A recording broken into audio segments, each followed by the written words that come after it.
Hello guys, ayan, papalit ako ng brake shoe ng aking motor dahil manipis na. Ayan na guys, ito ipapalit ko Yamaha. Ayan guys, oh.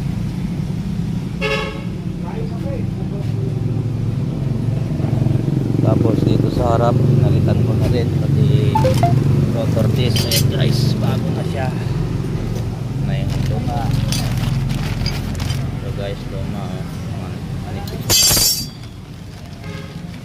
na yung brake pad nya. Ayan, kinain na yung rotor. Ayan guys, welcome to my vlog. Ayan siya.